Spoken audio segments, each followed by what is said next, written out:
Hi guys, we're at DevOps Talks conference today, and I'm with Deborah and Jennifer, and we're gonna talk about this burning topic of women in tech. So, ladies, tell me, how did you choose this career in IT? Well, I would say for me, the career sort of chose me. It's been a bit of an evolution. So I started my career not in tech, but studying chemistry of all things. So I have a PhD in chemistry. Worked in research for a really long time, and then found I like working with people more than doing experiments in the lab, and started getting more and more involved in working with universities and things of that nature. And then one day, Google called me up, and one thing led to another, and I joined Google on their university programs team.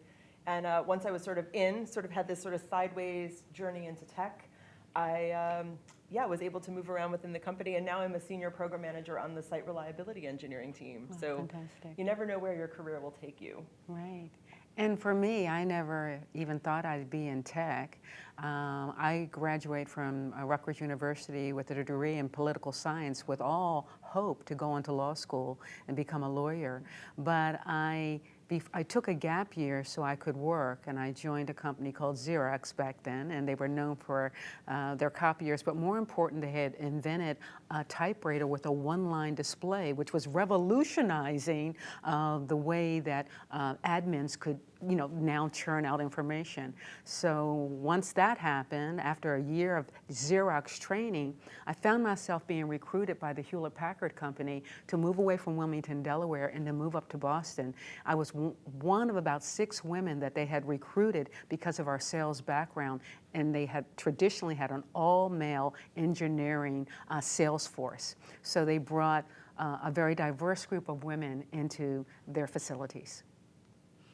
Hey guys, and in the last Women in Business workshop I attended, they were talking about this tendency that then women applying to a job, and there is 10 criteria there. Women tend to make sure she has at least 12 right, whereas the men applying for the same job, if they got 4, 5, they feel like, oh, the rest I can learn in the job. Have you experienced this on your journey? Yeah, we can decide the order of operations here. Right. Would you like to go first? Yeah, I think, yes, of course that has happened. But I think as women, we have this tendency to be the team, right? We really want to be inclusive and inclusive in the things that we are trying to do. And we don't necessarily tout our top skills all the time. We're not selling ourselves. We're more selling the concept and what's going on. Where our male counterparts are absolutely great at positioning what they do and how they do it. And one thing I would add, I think to sort of get a foot in the door with a company, you really do need to tick more of those boxes on a job description. But once you're in the company, once you've built a personal brand for yourself, I feel like hiring managers can be a lot more flexible, a lot more willing to take a chance on someone who's a proven performer. So it's good to keep those things in mind.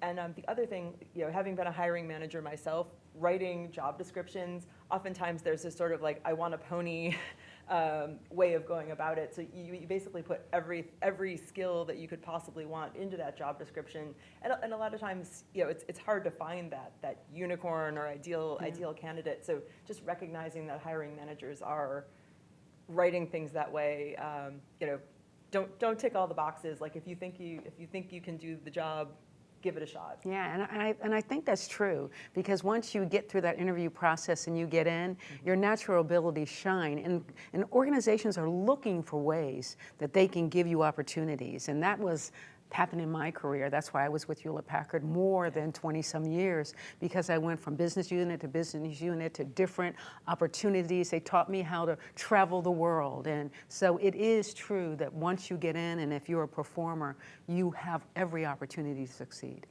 And I would say I've actually reinvented myself a number of times throughout my career. And I think studying the sciences, like I said, I have a PhD in chemistry, and you go from knowing nothing about a topic to being the world's expert on some small esoteric area, and just that ability to learn how to learn can serve you really well in your career. And like I said, I did research, and then I was doing university relations, and then third-party ad-serving training programs, and now I'm with the site reliability engineering team. So quite diverse experience.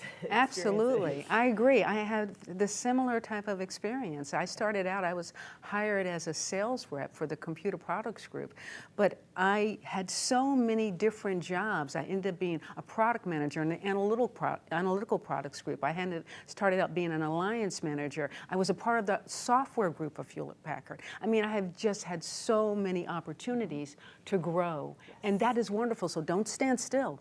Find your path and move, and find great mentors and people that will help you and assist you in your career. And oh, go ahead. Sorry. We're like, there's so much to say on this topic. I know, I love it. So if you have a chance to give one advice to someone who maybe wanna start their IT career, female who wanna start their IT career, but maybe a bit hesitating about being in a male-dominated environment, what would you tell her? Well, I think that most women have brothers and fathers, and they're used to dealing with men. I think as a young woman, you shouldn't be afraid to walk into an environment and feel safe, and also feel that you have the abilities to do what every other man there is doing. And the way to do that is to prove it. But then I do think when you're in the organization, you should seek out mentors. And if they're not in your organization, you go and find them other places. Because there's nothing better than having a trusted person that you can go to in the event you feel that you need someone to talk to. But the opportunities are there, and you should not limit yourself. You just need to go out there and do it. And I would say, imposter syndrome, we talk about that a lot. It's definitely a real thing, but it's not just a thing that women have or women face. It's, the guys are feeling that way too. So I think just recognizing that in a lot of ways it is an equal playing field that way, like it can kind of help build confidence a little bit. The other advice that I would give is just be open-minded in the course of your career. Say yes to opportunities, even if I never imagined I'd end up on the site reliability engineering team at Google, yet I am right where I should be and, at my happiest at this moment. And you should also understand that even in a practice that's dominated by men, men have wives and daughters and mothers, and there are so many out there that want to help you along your career. Every advancement I made in my career at Hewlett-Packard was by a male manager that believed in my skills, believed in what I was doing, and promoted me to the next job and the next level. So it is possible, and it is attainable. Be yourself, as everyone else is already taken. That's true. That's correct. That's correct. Thank you, ladies. Pleasure. Great conversation. I think we can go for hours. Great, absolutely. And there are more women we can get in here. And I guess we all want more women in IT, yes? Absolutely. Is it a big opportunities for the women in IT? I think that goes without saying. You betcha. You betcha. Yeah, absolutely. So yeah. I mean, we need to bring diverse viewpoints into product development, into the services that we're running, and make sure that our products reflect the population at large. And there's never been a better opportunity, particularly now because tech is driving everything. You cannot hide from software. It's running our lives. So getting into this allows that you'll have a fruitful career as you grow, because this is where the job opportunities are. So if you're thinking about it, you just need to make it happen. Thank you so much. Our pleasure. Thank you. Thank you. And you guys can see full talks of these beautiful ladies on our YouTube channel. Thank you. Thank you. And are we clear? Yeah.